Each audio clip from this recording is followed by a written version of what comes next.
ورحمة الله وبركاته. الحمد لله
বিগত জুমায়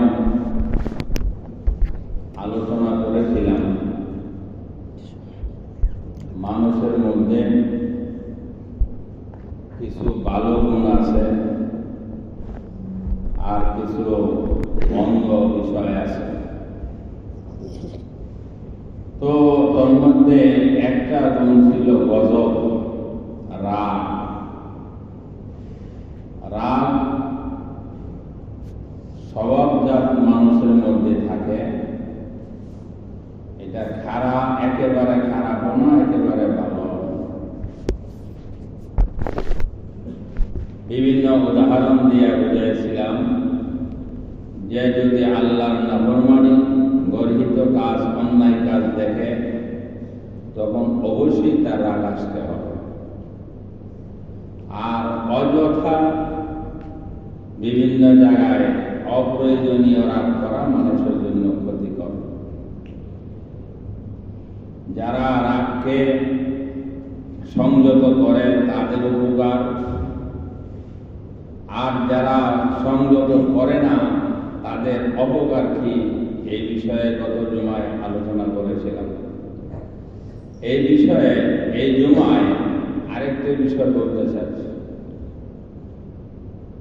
মানুষের মধ্যে ফিতরি ভাবে স্বভাবজাত আরেকটা বিষয় আছে কৃপণতা। তার উল্টা দিক হইল দানশীলতা। এই বিষয়ে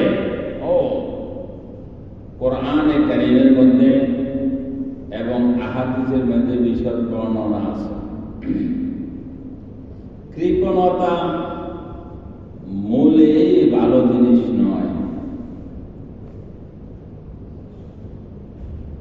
বখিলি বলে দানশীলতা পুরাটাই ভালো।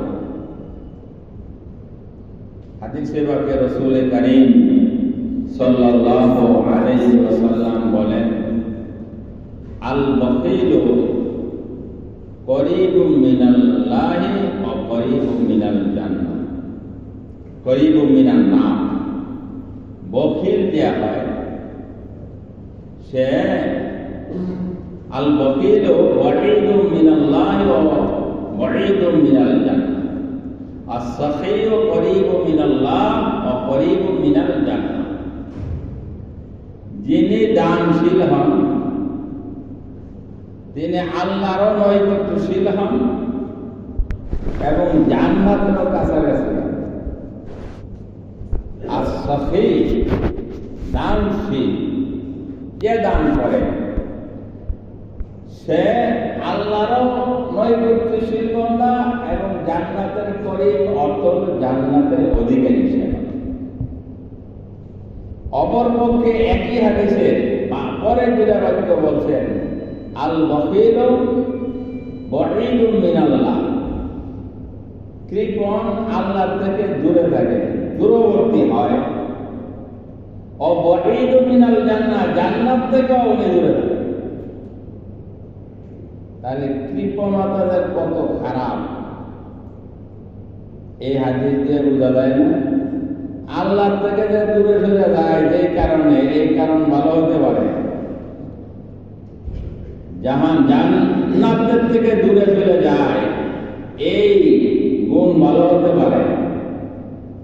আবার আল্লাহর নিকটবর্তী হয় যে গুণ, সেটা কোনোদিন খারাপ হতে পারে না। জান্নাতে যাইতে পারে যে এই গুণে, এটা কোনোদিন খারাপ হতে পারে। এখন প্রশ্ন হল, কৃপণতা কাকে বলে, দানশীলতা কাকে বলে? কৃপণতা মনের একটা অবস্থা।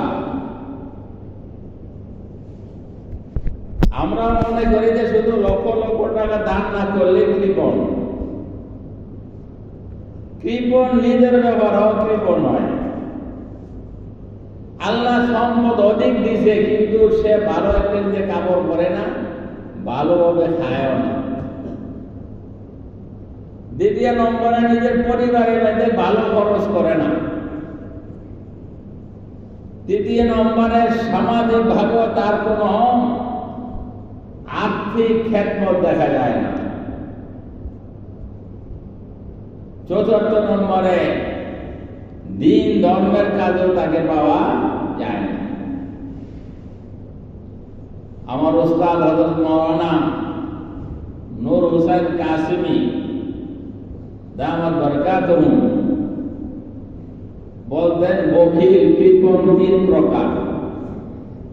কি কৃপণ কত প্রকার? তিন প্রকার।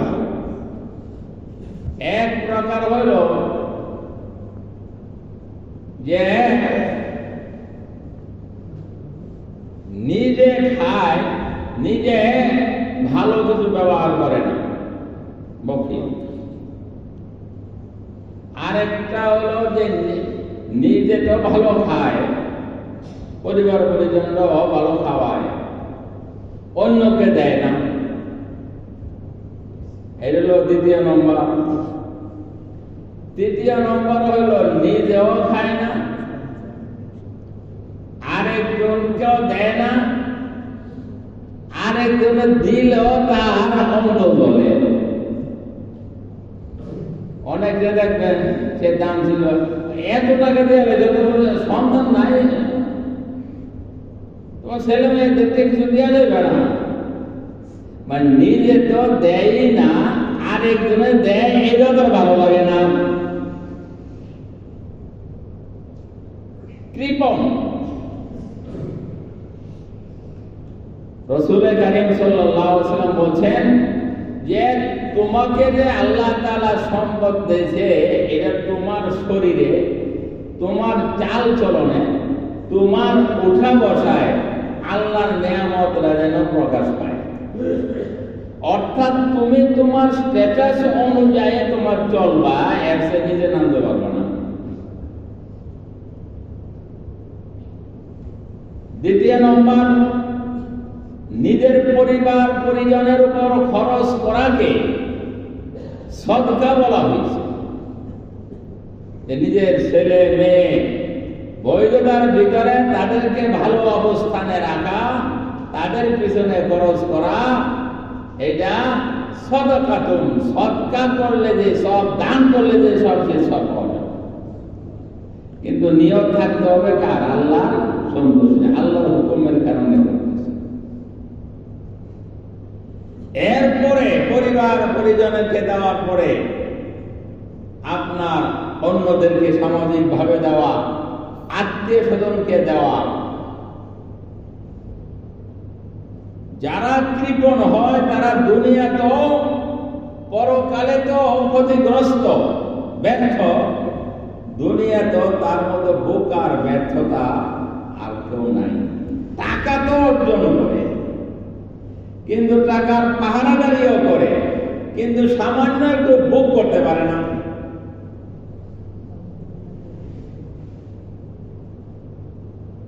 আমি এক এলাকায় লজিং থাকতাম, নাম বলবো না যেহেতু বিপদ হবে না।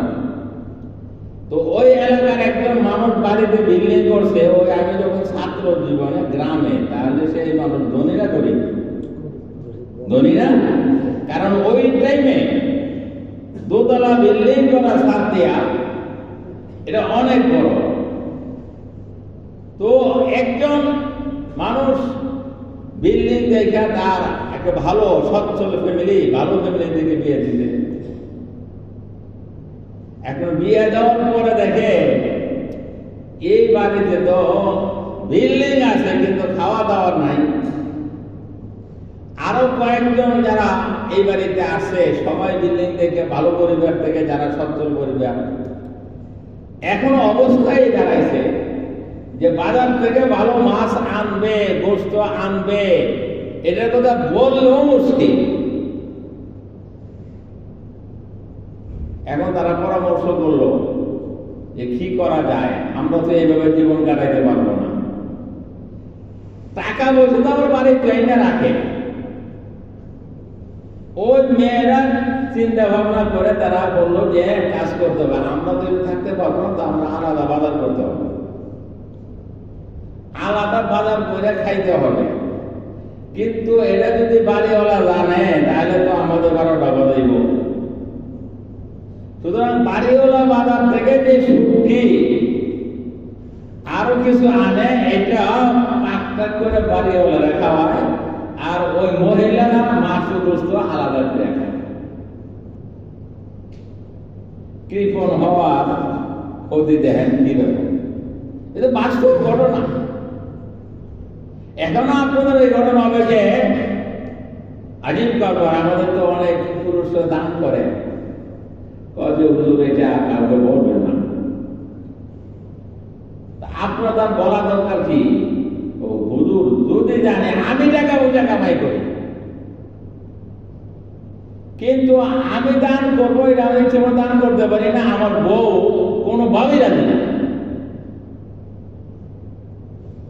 যদি জানে আমি এত লক্ষ টাকা দান করছি, তাহলে একদম আমার বাসার মধ্যে কেমন কামাই। এরকমও হয়, আবার উল্টাও হয় যে আমার এই মসজিদ জায়গা আলোচনা করি, অনেক সময় মসজিদের দানের কথা বলি, ওই বাসায় শুনে কয়ে তোমার নামে লেখাইলে আমার নামে লেখার নাই কিছু, কেন উল্টাও আসে। আমাদের ওই প্রথম যেটা আমরা শুরু করলাম ৬,০০০ টাকা নিয়ে ভাড়া নিয়ে, একদিন দেখতে আসলো জমির মালিক তার বউকে নিয়ে, আশেপাশে সব জায়গা খালি। বউ জিজ্ঞাসা করে স্বামীকে যে আশেপাশে খালি জায়গা তারা ভাড়া পায়? না, তারা তো ভাড়া পায় না। তাহলে তোমার জমির মধ্যে মাদ্রাসাওয়ালারা শেষ করলো, এখন হাফেজে কোরআন হয়, আলেম হয়, সব পাইতেছ। তুমি এক পয়সা খরচ করো নাই, আর তুমি সব পাইতেছ, এরপরে তুমি কেন ভাড়া নাও? কেউ যখন ভাড়া পায় না। আমার কাছে এসে বললো যে আমার বউ তো এই করেছে, নিয়োগ করছে, আর কোনোদিন ভাড়া নিব না। তাহলে এটা বাড়ি হইলে অবদান না? যাই হোক, যেটা আমি বলতেছিলাম যে কৃপণের ব্যাপারে রাসূল কারীম সাল্লাল্লাহু আলাইহি ওয়াসাল্লাম বলেন, ইত্তাকুশ শুহা, কৃপণতা থেকে তোমরা বেঁচে থাকো। কেন? তোমাদের পূর্বের যারা হালাক হয়েছে, ধ্বংস হয়েছে বনি ইসরায়েলের মধ্যে, এই কৃপণতার কারণে হয়েছে। খালি আমার এটা, আমার এটা, আমার এটা, আমার কতটুকু দরকার সেটা কি দেখে না। আমার আমার 1 ইঞ্চি পরিমাণ ছাড়ার জন্য রাজি হয় না। সমঝোতার জন্য 16 আনা যদি চায় তাহলে সমঝোতা হয় না, বরং 15.5 আনায় রাজি হয়ে গেলে সমঝোতা করা যায়। এখানে যদি 16.5 আনা চাই উভয় পক্ষ, আর 1 আনা করতে গিয়ে বের করবো, জীবন অসমঝোতা হবে না। ঝগড়া যদি লাগে সামান্য দিয়েই লাগে। আমি উদাহরণস্বরূপ আমাদের বাড়ির কথা বলি। আমাদের যে একটা 12 বিঘা বাড়ির জমির মধ্যে অনেক বড় সড়ক, ট্র্যাকের সাইড দিয়ে ঢাল আছে। এই জমিগুলো যখন করে তখন ওই কোদাল দিয়ে এগুলি সাফ করে 1-2 ইঞ্চি করে মাটি উপর থেকে কাইটেও ফেলে। তো এই কাটাটা দূরে থেকে কিন্তু অনেক খারাপ দেখা যায়, যে ট্র্যাক কাটে নামাই ফেলছে উঁচু জায়গা কেটে। আমরা ঢাকা থেকে খেয়াল করি না। একজন বললো, এই দেখছো তোমাদের ক্ষেত ট্র্যাকটা কাটতে নামাই ফেলছে? আমি দেখি নাই তো। দেখো, দেখলাম। আমি কি করব, কি করবো এখন? দরবার জমাও যাতে এরকম না করে কোনোদিন। এটা আমি চিন্তা করলাম, আমার আব্বা যে ট্যাগ রেখে দিয়ে গেছে, এক মৌসুমে যদি 1 ইঞ্চি করে কাটে, 2 ইঞ্চি করে কাটে, তো 100 বছরের বেশি সামনে হয়ে যাবে। তা আমি এতদিন তো বাঁচবো না। আর দরবার টাকা কি কঠিন জিনিস, এটা মানুষ বুঝে। সবার কাছে গিয়ে কি দন্না ধরতে হয়, কোথাও কোথাও কিছু টাকা উঠে দেওয়া লাগে। আমার এই সময় কোথায়? আমি আগে বললাম, এত বড় জায়গা আমার আব্বা দিয়ে গেছেন, এটা এইভাবে কাটলে আমার জীবনে কিন্তু কিছু করতে পারবো না, দরকার জমানো দরকার নেই।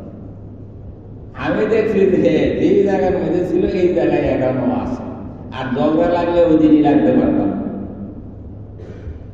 তো এই পৃথিবী আমার না, আমার আল্লাহ তা বলছেন, ওয়ালা ইয়াহসাবান্নাল্লাযীনা ইয়াবখালুনা বিমা আতাহুমুল্লাহু মিন ফাজলিহি খায়রাল লাহুম বাল হুয়া শাররুল লাহুম। ধারণা যেন করে না ওই সমস্ত মানুষ যারা কৃপণতা করে ওই মালের ব্যাপারে, যে মাল আমি তাকে দিয়েছি। আল্লাহ যেখানে দানের কথা বলছে, এখানে বলছে যে এটা আমিম্মা রাযাকনাহুম ইউনফিকুন, আমার দেওয়া মাল থেকে কিছু দাও। সব জায়গায় আমার দেওয়া মাল থেকে দাও। অর্থাৎ তোমার যে মাল, এটা তোমার বুদ্ধি আসে নাই, তোমার পরিশ্রমে আসে নাই, তুমি ওসিলা মাত্র পরিশ্রম করছো, বুদ্ধি কাটাইছো। দিছে কে? কে দিছে? সবাই চেষ্টা করে, সবার সম্পদ হয়। বুদ্ধিজীবীদের সম্পদ বেশি না বুদ্ধিজীবী সারা সম্পদ বেশি? বুদ্ধিজীবী সারা সম্পদ বেশি।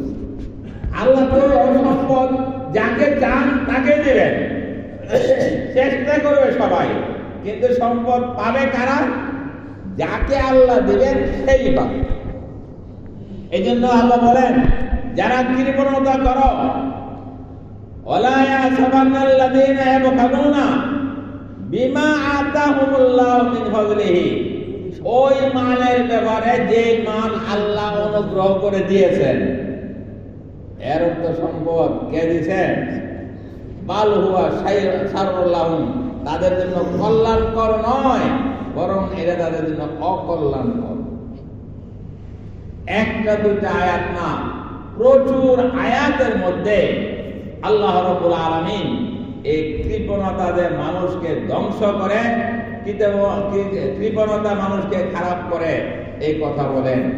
দুইজন ফেরেশতা প্রত্যেক দিন একটা মানুষের সঙ্গে আসমান থেকে নাজিল হয়। এক ফেরেশতা বলতে থাকে আল্লাহুম্মা আতি মুতিয়া, হে আল্লাহ, যে মুনফিকান, যে দান করে তুমি তারে দাও, আরো বাড়ায় দাও, আরো বাড়ায় দাও। ফেরেশতা সারাদিন এই দোয়া করতে থাকে।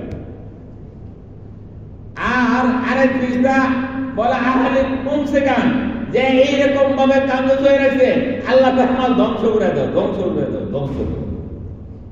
প্রত্যেকদিন ফেরেশতা এই দোয়া করে। আমরা ভাবি তো গরু ধ্বংস তো হয় নাই।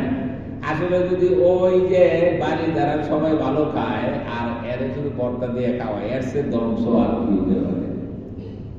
কি হতে পারে? এরপরে বাকি তো আসেই। তো যে কথা বলতেছিলাম, যে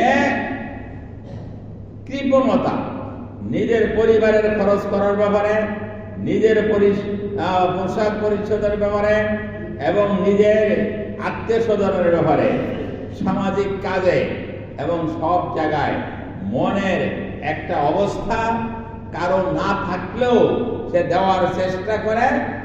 আর অনেকের আছে সেও দেয়, আবার অনেকের আছে এরপরও দেয় না, আবার অনেকের নাই দিতেও মনে চায়।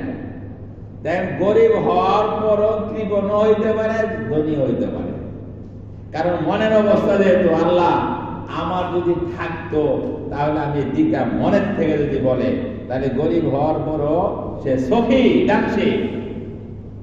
আবার যদি গরিব হওয়ার পরও তার অবস্থা হলো এই, যতটুকু তার সাধ্যে আছে ততটুকু সে দিচ্ছে।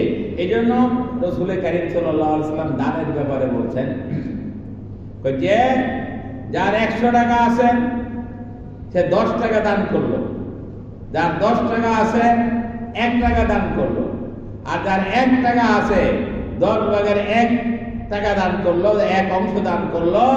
রাসূল কুল্লুহুম সাওয়া, সবাই সবের দিক থেকে সমান। তাহলে 10 টাকা দান, 10 টাকা, 1 টাকা আর 10 ভাগের 1 ভাগ পরিমাণে বেশ কম আছে না?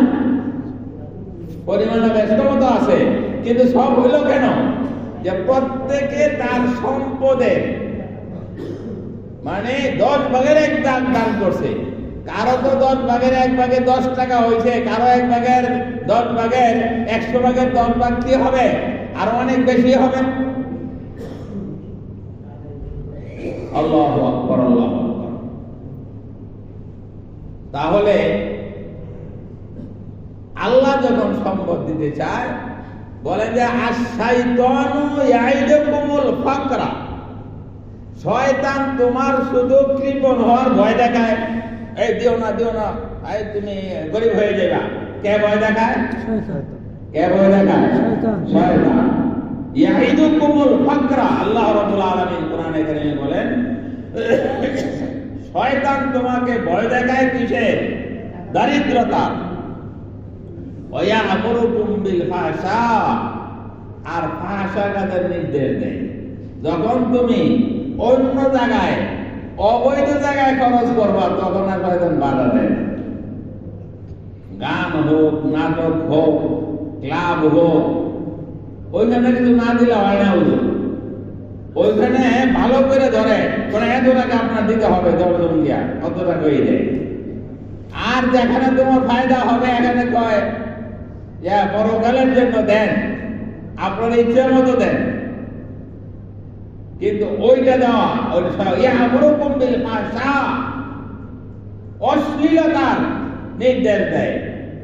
এর বিপরীতে আল্লাহ ইয়াইদুকুম মাগফিরাতাম মিনহু, আল্লাহ রাব্বুল আলামিন মাগফিরাত, ক্ষমার ওয়াদা দেয়, ও ফজলা এবং দয়া বিনিময়ের, অর্থাৎ আল্লাহ তাআলা তোমাদেরকে ধনী বানায় দিবেন ওয়াদা দেয়। আল্লাহু ওয়াসিউন আলিম, আল্লাহ রাব্বুল আলামিন হলেন অনেক বড় দাতা, তার সীমানা নাই। রাসূল কারীম সাল্লাল্লাহু আলাইহি ওয়াসাল্লামের যুগে এক ব্যক্তির নাম ছিল সালাবা ইবনে হাতিব। কি নাম? এটা মনে রাখবেন। কি নাম? সালাবা ইবনে হাতিব। আল্লাহু আকবার। বলেন, ইয়া রাসূলুল্লাহ, আপনার দোয়া তো কবুল হয়ে যায়। কয়, হ্যাঁ কবুল তো আল্লাহ করেন। আমার জন্য দোয়া করেন না, একটু সম্বোধন হয়ে যায়। কয়, এটা দুনিয়ার ফানি জগৎ, ক্ষণস্থায়ী জগৎ, কি করবো সম্পদ দিয়া? কয়, কিছু সম্পদ হলে আল্লাহ রাস্তায় দান করবো, যাতে দান করার মানুষ করে, আমি করতে পারতেছি না, আমার বড় আশা কি করবো, আমি দান করার করবো। রাসূল দোয়া করলেন, ইয়া রাসূল, ইয়া রাব্বাল আলামিন, ওরে সম্পদ দেন যে দান করবো। ঠিক এরকম ভাবে অনেক মানুষ ব্যবসা বাণিজ্যে আমাদের কাছে দোয়া চায়। ভালোটার কথা বলি, যখন সে ভালো করে অবশ্যই আসে, দান করাইতে করে। কিন্তু কিছু মানুষ হাজার কোটি টাকার মালিক যখন ফোন করে হয় না, কোথাও দেখা হইলে কোন জায়গা দিয়ে ফালাইব এইটা। অথচ আমার মসজিদে আগে বসে থাইকা দোয়া চাইতে যাইতে প্যান্ট নিচে দেওয়া খাইয়ে গেছে, এরকম অবস্থা। 1000 বলছে একজনের কাছে 1000 টাকা করে মালিক হয়েছে, যে আর অবস্থায় ছিল খুঁজে পাওয়া যায় না। এরকম একটা উদাহরণ কোরআন শরীফে আল্লাহ দিয়েছে। সালাবা ইবনে হাতিব বলেন, ইয়া রাসূলুল্লাহ, আমার একটু সম্পদের জন্য দোয়া করেন। রাসূল দোয়া করলেন, সম্পদ হয়ে গেল, হওয়া শুরু করলো। ওইখানে সম্পদ টাকা ছিল না। সৌদি আরবের সম্পদ ওই সময় ছিল গরু, ছাগল, ওট, এইগুলো আর কি। অনেক হয়ে গেল, তো এর জন্য পালার জন্য চারণ ভূমি লাগে অনেক বড় করে। যখন কিছু হয়ে গেল, মদিনা যে থাকতো, এখন তো মদিনায় শহরের ভিতরে জায়গা হয় না, পার্শ্বে জায়গা নিল লিজ, যে ওইখানে আগে 5 ওয়াক্ত নামাজ রাসূলের পিছনে পড়তো। এখন অনেকগুলো সম্পদ হওয়ার কারণে 5 ওয়াক্ত আসতে পারে না। যোহর আসর আসে, আর ওই টাইমে মাগরিব, এশা, ফজর এখানে থাকে। সম্পদ আরো বাড়লো, দোয়া তো করছে কে? রাসূল। আরো সম্পদ বাড়লো, ছাগল বাড়লো, গরু বাড়লো, এরপরে উট বাড়লো। এই জায়গায় হয় না। এটা বাংলাদেশে আমাদের বোঝানো একটু মুশকিল, যেহেতু ঘনবসতি এলাকা। এটা সাউথ আফ্রিকা বোঝানো যায়। ওইখানে ওদের বড় বড় জায়গায় খ্রিস্টানরা যে বিশাল এলাকা নিয়ে ওদের খামার, এটা শহর থেকে অনেক দূরে, গাড়িতে বহু দূরে যাইতে হয়, বিশাল এলাকা। তো মদিনা থেকে আরো দূরে চলে গেল। এখন অক্তিয়া নামাজ আর আসতে পারে না, জুমার নামাজে আসে শুধু। সম্পদের প্রাচুর্যতা আরো হলো, আরো বিশাল এলাকা নিয়ে গরু, ছাগল এগুলো দেখাশোনা করে। এখন জুমার নামাজেও আসতে পারে না। একদিন রাসূল বললেন, হে আমার সাহাবীরা, ওই যে সালাবা, ওরে তো দেখি না, ও কোথায়? ইয়া রাসূলুল্লাহ, ওরে এত সম্পদ হইছে আর অমুক জায়গায় চলে গেছে, ওইগুলো দেখাশোনায় ব্যস্ত, এখন আসার শেষ সুযোগ পায় না।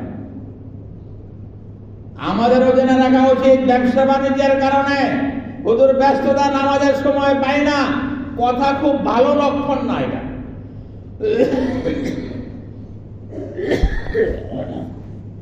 এটা পানি আনো নেই,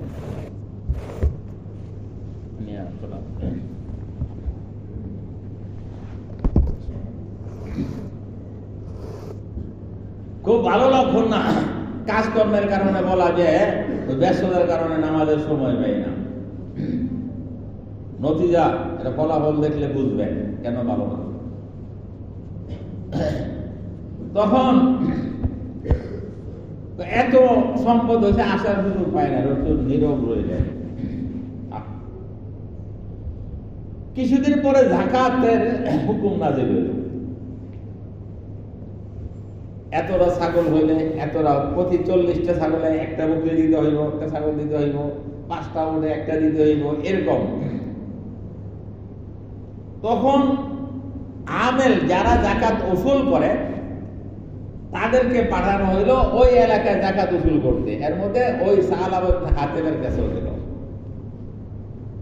জাকাত কি পরিমাণ কত টাকা সে লিস্ট করে দিছে, যে এই লিস্টে সবাই দেখাইবা যে এইভাবে এইভাবে যার সম্পদ সে যেন হিসাব করে জাকাত দিয়ে দেয়।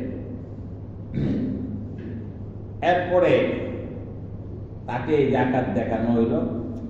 এটা কোন জাকাত হইল? এটা তো অমুসলিমদের উপর যে কর নির্ধারণ করে এটার মতো হয়ে গেছে। জাকাত খরচ করছে কে? আল্লাহ। নির্ধারণ করছে কে? আল্লাহ রসুল। কয় ঠিক আছে যাও, আরো তো এলাকায় গুরবাত হোক, হ্যাঁ অমুক যায় যাওয়ার সময় কি এদিক দিয়ে ঘুরে যায়।